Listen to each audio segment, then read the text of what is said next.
Good morning. We're back here at Burns Brothers Performance. We're going to do a quick update on the Street Strip 56 Chevy with George here. We've got some parts to look at. The car, the body's pretty much in the same state it was in the last time we looked, right? Yeah, just mostly mental planning basically on the car and found out the direction I want to go with some of the stuff. So Nice. So we're getting an update on the plan, and we'll look at all the cool new parts George picked up. All right, we're going to take a tour of some new parts for the Street Strip 56.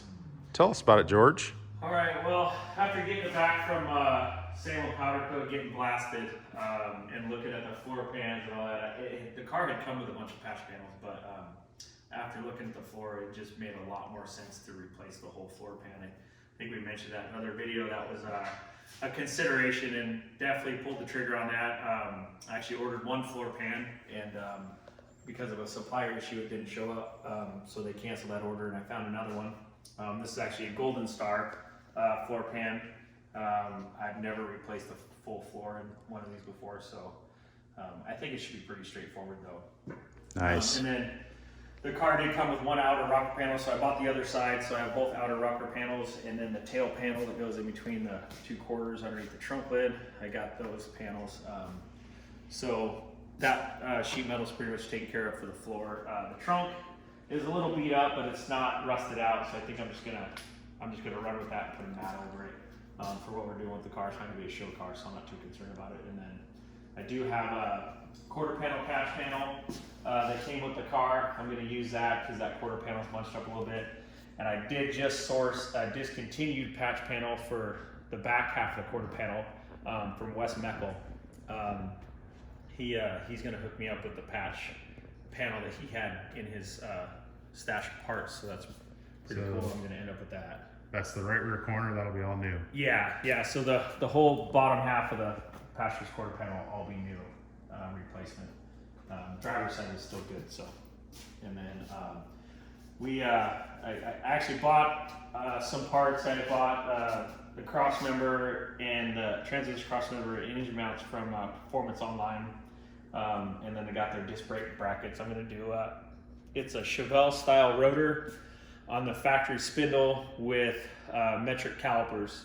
No straight axle on this one, so it'll just be Aram suspension.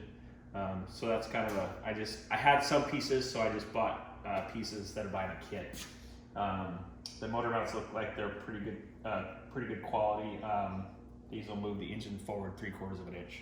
Oh, nice. And then I bought a front end rebuild kit, something I found online, to put all new bushings, ball joints, all that good stuff, and then a wiring harness, just a basic wiring harness. It has electric fan and electric water pump wires and all that stuff, which of course this car will have. So and then I bought a timing cover to match my gold valve covers that I got off my buddy John.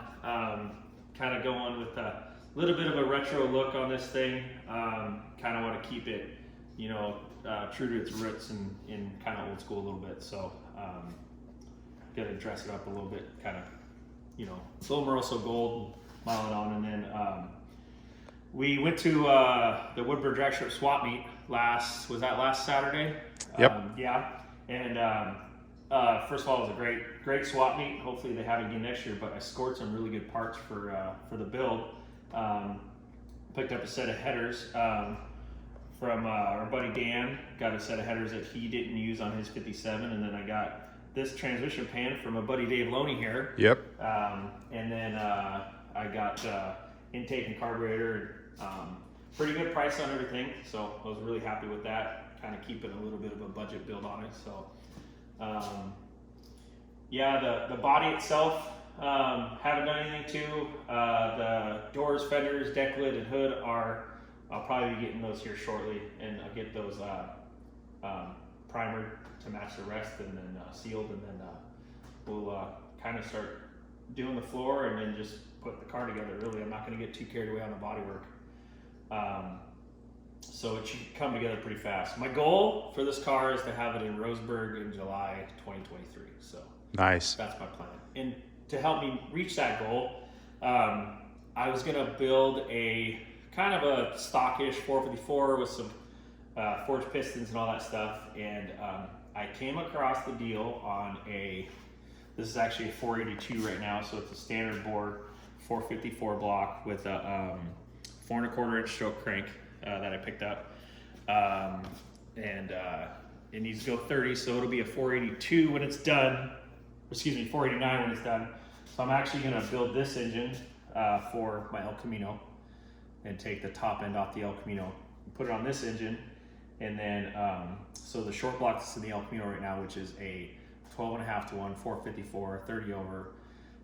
It's got a Howard's solid lift roller cam in it, and I'm going to get some iron, probably GM iron heads for that rectangle port with this intake and carb.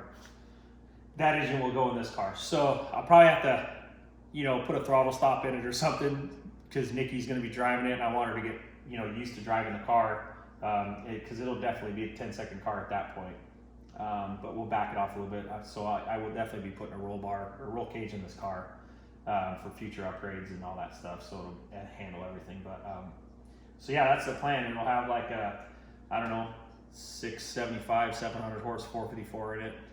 It should scoot pretty good. I'm not going to do a trans brake car. It's just going to be a foot brake car. So in that, the 9-inch I was building, I had a center section built for it with 35 spline spool, but it's just a factory single rib Ford 9-inch case. And I actually made a deal with Bruce Popino. I'm picking up a center section from him that is a strange case, I believe. So it'll be able to handle the power. So I will not have to worry about the 9-inch differential on this thing at all. But yeah, I'll get the transmission up to Bill G. We'll just do like a stage 2 shift kit type of a thing and be able to handle the power, but no trans brake. And then I'll use the old converter out of the El Camino, which is JW. Yeah. Really good converter, so I'll use that one. So any ET predictions? All out, or when I put Nikki in the driver's seat? All out. All out. Foot brake, leaf spring. I think this car will probably run a 1060.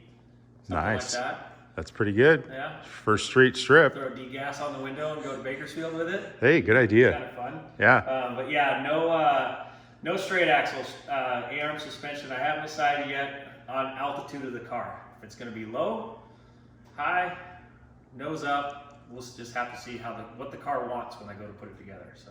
Nice. But yeah, it'll be fun once I get a few other little projects out of the way. I can get on this thing, and it'll be fun to see it come together. So. Right on. Well, we'll be back for more when there's more to show. Yeah. See y'all later. Thanks for watching. All right. Thank you.